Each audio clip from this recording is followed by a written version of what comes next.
Good morning, everybody. Welcome to Mindfulness with Roop, the Bellwether series. And today we have our guest, Nicole Morales from California.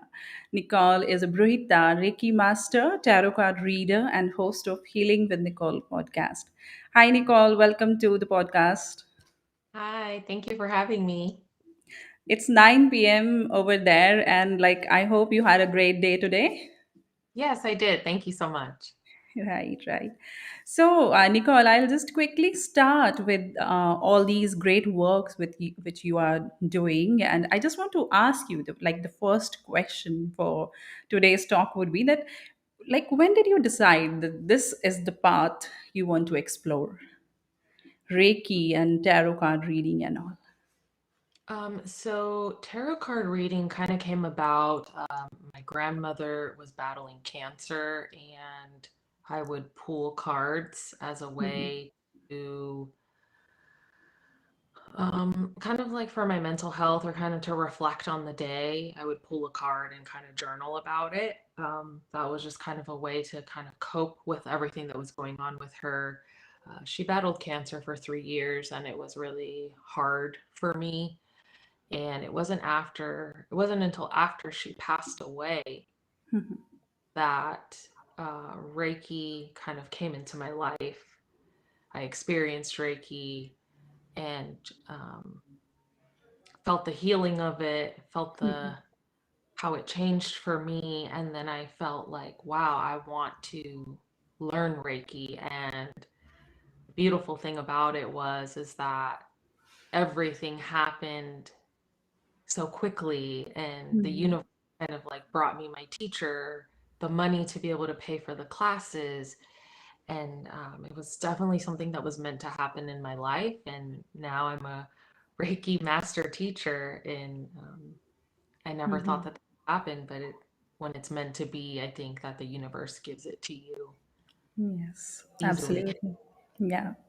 And this word, I was talking to you before the live also, bruhita. I want to know about this word.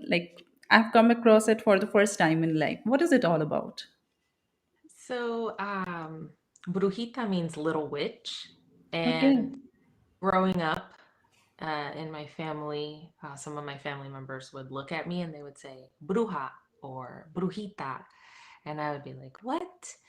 Um, but I was always into the magic. I was always into plants, and I would pick herbs, and I was always into that as a child. Crystals, um, animals, just very in my own world as a child. And so I always kept that with me because I always have been a little bit of a brujita. I love brewing my own teas, Mhm. growing my own plants, things like that. So just that stuck with me.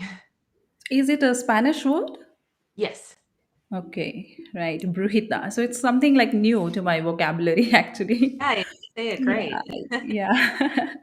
So, how, your journey in the past, were there some, as you mentioned, your grandmother was suffering from cancer, and were there some other, personal reasons to, which you would like to actually share with the viewers that how you overcome some fears or some challenges of your past life through all these practices? Yeah, so I struggled with addiction for a long time. I struggled with alcoholism, depression, anxiety. Those were all things that even before my grandmother got sick, I dealt with. And I was trying to cover up all these things with substance when in reality I needed to face them. And finding tarot, finding Reiki, working with chakras, understanding energy, doing the shadow work, facing myself is how I really was able to overcome all of that. I did go to therapy. I did take, medication. I did do all of that, but I needed to get to the root of the problem. Mhm. And it wasn't until, I faced, traumas from my childhood, abusive relationships, really seeing like, why am I hurting myself, and working on self-love. And that's when I was able to really break down the barriers of these problems and tear them down, and be able to say, hey, I am a good person. I do deserve love, and I do deserve to be happy, and live life and enjoy it.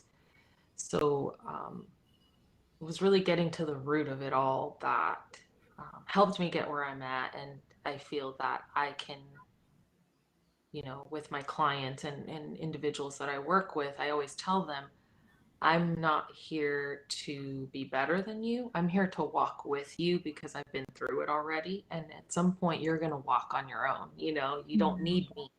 You don't need anyone to fix you. You yourself have that power to fix yourself. It's like very important, the thing which you have mentioned. Like there are many people out there, not only in your country but even over here in India, like who feel that alcohol or some drugs, they are the actual way out. But because you have yourself gone through it, so you can explain it well that actually these are just temporary reliefs and they are not the permanent solution. Exactly. It's just a band-aid. I went from substance to substance trying to find, you know, different alcohols, substance and alcohol. It's all, you're just seeking something more, and it's just this short-lived, it's not the real answer. It's not, it doesn't really bring you happiness, even though when you're in that position, you think, oh, I'm drinking, I'm happy, but you're not. You're covering something up. And, you Mhm. So know, I, temporarily, it would numb your, exactly, senses, but it's not a permanent solution. correct. Right, right, right. So then, how did you like start? Like, did you start with meditation or like directly some counseling or something? How did you start with all these things? So I started with a great therapist, and I think it's really important to find your therapist, a counselor, a group therapy, those resources where you live. I think that it's important to have those resources available, and finding the right person. Sometimes you meet a therapist and they might not be the right person for you. It's okay to say, hey, I don't really like this person, and find someone that you're comfortable with. But it started with a great therapist. Uh, and she actually had to move, so I had to find another therapist. But then actually finding a group, and I was very anti-group. I didn't want to work with other people, but when you hear other people's stories, you can relate, and I think that facilitates a lot of healing. And recently, I've gotten more into the meditation and quieting the mind and listening to myself. I think those are all vital practices to turn off the screens and sit with yourself.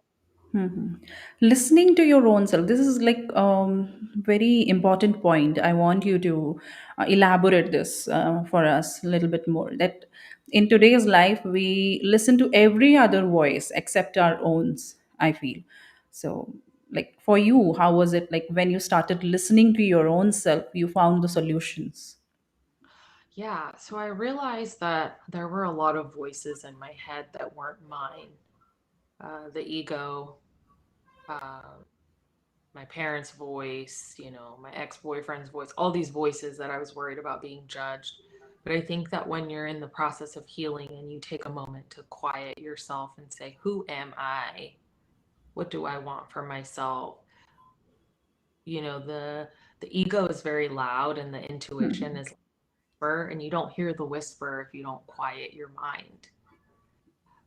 And so for me, sometimes I'm an advocate for, you don't have to sit down to meditate. You can go on a walk and meditate. You can, Yes. and that's a form of meditation. Some people listen to music, and that's their way of meditating, just quieting the whole everything, just being present. And Right, right, right. So, Nicole, before we move ahead with the conversation, let us watch a short creative where like different glimpses of your life are shown. Let's Mhm. just watch them.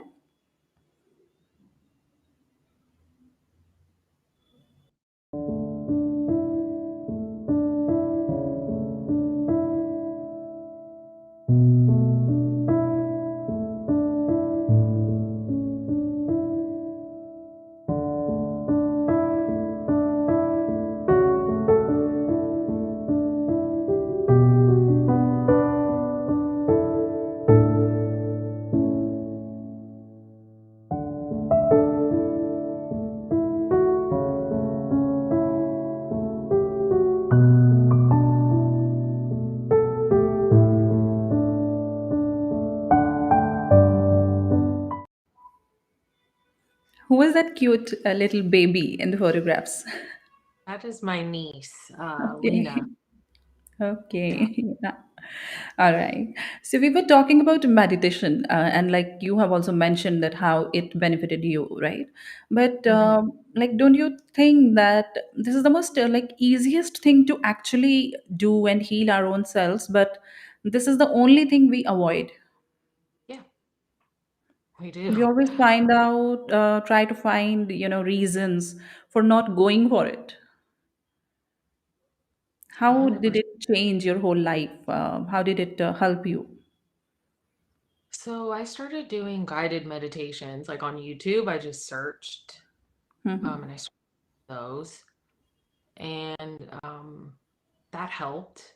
Mhm. And then recently, in the last, I think, since October 1st, I have Mhm. meditated all day. Um, and I practice Kundalini yoga, which is a form Mhm. of meditation. And since October 1st up until today, because I meditated before this today, it's been life changing because I think when you're able to quiet your mind, feel your feelings, and really understand the thoughts that you have, and have kind of like a conversation with yourself. And I Mhm. think something that I've learned is taking my problems to the mat, to the meditation, Mhm. saying, before I go into meditation, this is bothering me. Mhm. And then I go into meditation, and then what comes up for me? Why is this bothering me? And sometimes after the meditation, I'll take some notes and write them down and maybe revisit them. But you're Mhm. absolutely right. We avoid it. We find so many reasons to avoid healing ourselves. Mhm. Sometimes some people complain that my mind it sways around, it goes here and there. But I think it's okay. Like in the beginning, it will happen in this way, but gradually the mind also learns to tame itself. Correct. It's like riding a bike. You're not going to ride a bike the first time. My first Mhm. few times of vacation, I was like thinking about, oh, I have to cook dinner. Oh, I have to do this. Oh, I have to, your mind jumps everywhere. But as you train the brain like a muscle, it's going to start to do what it needs to do. It took me some time. And so if anyone's experiencing that, it's okay. Mhm. The fact that you're doing it, even if your mind jumps around, the fact that you're taking the time to meditate is training the brain. It's giving it what it Mhm. needs. Mhm. Right. So you are into Reiki too. You are a Reiki master now. So I want to Yes. ask you this question that like how can we identify the like energies around us, like whether like this is something, some kind of energy which is good for me, or this is the energy which is actually creating some problems for my own aura or my own energies. How can a simple person like in day to day life find out the negativity and the positivity around? I think that our bodies are a great channel to tell us good energy and bad energy. And I like to use this example. When you go to the grocery store, for example, there's a lot of energy there. Hmm. So I always recommend just protecting your energy, like saying, hey, I'm protecting my energy. I don't want any negative energy to attach to me when I go to the grocery store. And you might go to the grocery store and see someone and you smile at them and they smile at you and you feel good, right? Mhm. And then sometimes you might run into someone and you kind of get this feeling in your stomach, or you kind of get Hmm. this little nudge. That's your body reading energy. You know when you see someone, how do you feel around them? Hmm. Are you feeling stressed? Are you feeling anxious? That's a sign that maybe their energy isn't vibing with yours, or there's something off. Um, but that's mostly what I do. Is sometimes I'll feel I'm very sensitive, but I feel how I feel around certain people, even around my own family. Like there's some Mhm. family members where I'm like, okay, well, I'm just gonna be on this side, Mhm. but Yeah. we are a clear channel. We know children are really good at reading energy, Mhm. even animals. You have a dog or a cat, like Yeah. sometimes animals know, they're like, they kind of walk away from it. So Mhm. we have the ability to kind of control that, or kind of feel, even in relationships, like, why do I feel this way around this person? Mhm. Right. Checking in with yourself. Mhm. So sometimes I've seen that Reiki Masters they provide services through online channels also. So is it possible like to channelize the energy of the other person even through these like mods when like you are not actually like physically present in front of that person? You are there is distance. Is it Right. possible and even then? Yes, it is possible. So I learned Reiki through distance. Okay. I've Reiki. Most of my clients are distance Reiki, all over the world. I've practiced on various people. Energy and time and space is very, it kind of doesn't have boundaries when it comes to Mm-hmm. energy work. Okay. Definitely want to have that person's permission to be able to tap into their energy and work with their energy. But time and space don't prevent you from being able to practice right. Mm-hmm. Right. And what about these like tarot readings? So, and these days there is a trend of knowing the situations or taking the next step only after going to the master and knowing what the reading tells. So, do you think that one should be dependent enough on these readings that before taking any further step in life about any decision, something important, they should first be consulting and then only take the next step? Well, that's a really great question, because I get people who want to know about a relationship, for example, and I can interpret what the cards say to you, and ultimately you're going to make that decision. And I tell my Hmm. clients that, sometimes people want to know the future, and they want to know, oh, is this going to happen, or is this going to happen? But the reality is, we all have free will. So I can tell you, oh, you're going to go through, for example, you're going to go through this green door, and then you're going to go through a tunnel, and you're going to find a pot of gold, right? But you have free will. Maybe you don't want to go through the green door. Maybe you decide that you want to go down the trail to the red door, down the mountain, and then you find the pot of gold. We make choices every day, and that every minute we can change the trajectory of our future. And so I tell my clients, I'm just interpreting the cards. I mostly will give people confirmation. A lot of people come for like confirmation of something, like, I'm feeling this way. What do the cards say? But ultimately, I do have clients who try to come back, like, oh, I want to come back and do this now, or I need another reading. And it's like, you don't need another reading, because you know the answers. You can't heavily rely on the tarot cards to do that for you when you have the power yourself. I don't even rely on them. If I pull a card for myself, it's because I want to reflect on my day and reflect on the energy of that card and how my day went about, and kind of journal about it. But I'm not constantly pulling cards to see the future, because then you're not living your life, and you have to live and you have to make mistakes. And so a lot of clients come to me for follow-ups or confirmation or to get another perspective, a Mhm. third party perspective. But Yes. no, I don't think that people shouldn't live your life according to a tarot reading, Mhm. because you can change your future at any time in Mhm. any way that you would like. Absolutely. It's very important what you have mentioned, that decision is their own. You can Mhm. just guide about the steps, the doors actually, but they themselves have to like come forth and cross that door. It's their Exactly. own decision. Mm-hmm. And Right. there are a lot of readers who make a lot of money by taking Hmm. advantage of people.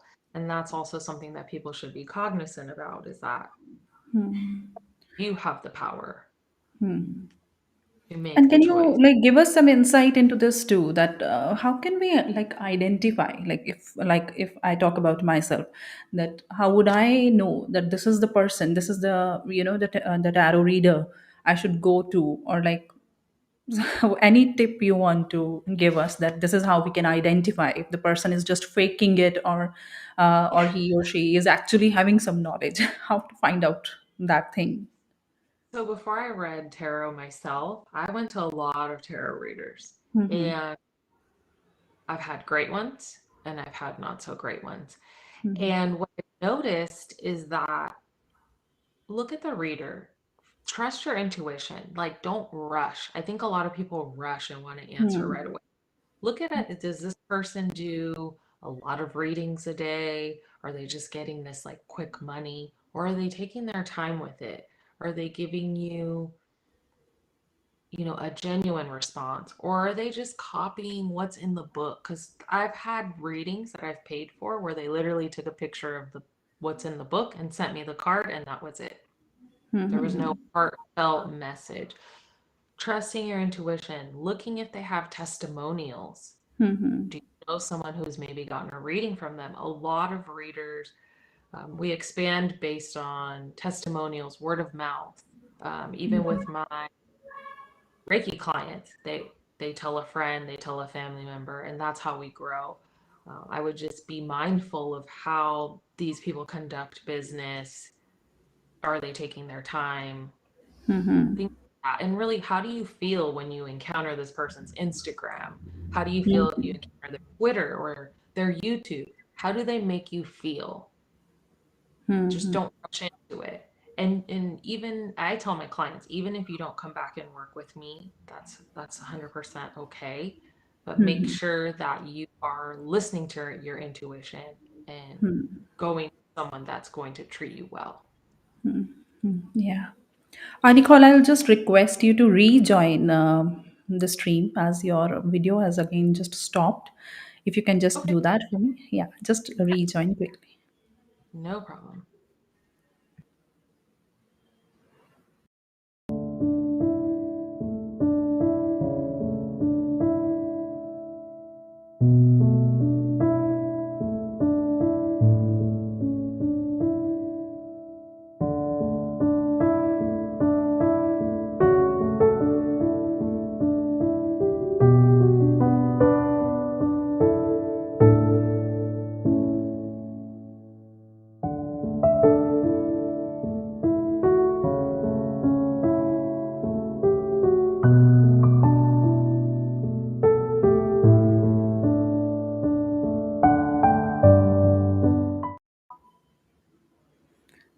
So, viewers, we are talking to Nicole Morales. She's a brujita, Reiki Master, tarot reader, host of Healing with Nicole podcast, and she has just rejoined us.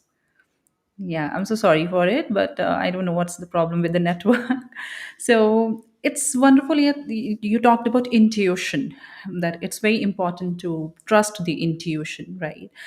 So earlier, like there was this trend of going to the doctors and to know something, and then like in our part in India, we had the tendency to even talk to astrologers.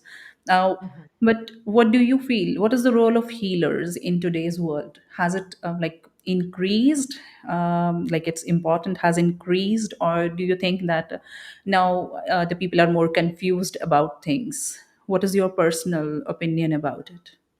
I think that a lot of people are seeking healing, and I think it's good. I think it's definitely good. There's like an awakening, and people want to better themselves and they want to explore. But I think that a lot of people have to realize that you have to heal yourself. Hmm. You can go to 100 healers, and if you don't do the work, you're not going to get any benefit from it. Hmm. Like, yeah, with Reiki, you're going to get energy, and yeah, you're going to feel good. But if you don't do the work associated, like when I work with clients, I tell them, oh, you need to work on your root chakra or your throat chakra. Here's some homework. Here's some things that you can do. Some of my clients do it, some of them don't. If you don't do the work, you're not going to get results. And I think that a lot of people want this instant gratification of a quick Yeah. fix. And that's not how healing works. It's Hmm. very a lot of steps involved. Yeah, a lot of patience, right? Hmm.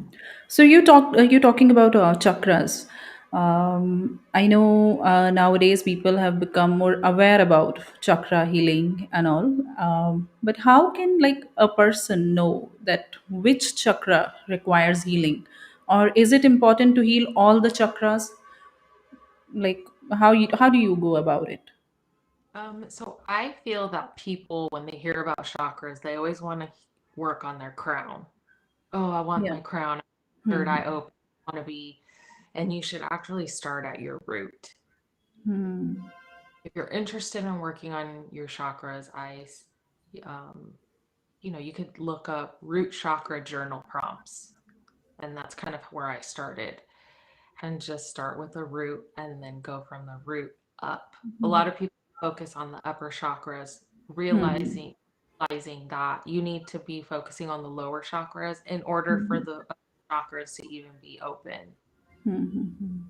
Because I think most of the times like people have this notion that like even if they don't know about chakras, they simply would close their eyes, they think that they are meditating and they just concentrate over here on the third eye. So it's rightly like said by you that first we need to work on the root chakras, not directly over here on the third eye. Right. Right. So, when you talk to people, Nicole, what like common problems do they share with you? The young generation or the old, and like what are the common things they are suffering from or they require the healing for? A lot of relationship trauma, a lot of sadness from relationships that didn't work out, not understanding why my relationships are constantly failing. A lot of lack of self love, seeking love from others but not loving themselves is a common one. Not feeling safe. That also, those are the main. Usually, a lot of people come to me for healing from like love or just it didn't work Relationships out. Yeah, means. relationships, but then, really getting to the root of why the relationship didn't work, and why maybe you have issues with communication, or why you have issues with safety in relationships. There's looking at your childhood, there's a lot involved in that. Like a lot of our issues stem from childhood and how we were raised and who was involved in our upbringing. A big factor that some people are realizing and starting to look for that healing, look for those answers. Right. Nicole, I want you to like tell about your social media handles and how can like if somebody wants to reach you, how can they reach you for your services? Sure. So you can find me on my website, healingwithnicole.net. I'm on Instagram at healing.with.nicole, or you can find me on Twitter at healwithnicole. Right. All right, so we have come towards the like the last part of the show. So towards the end, I want to ask you that what message do you want to give to the people like who require healing but are actually afraid of pouring their heart out to someone? What do you want to say to those people? Um, I've been there too. I've been afraid to heal myself. I've been afraid to reach out to others. I would,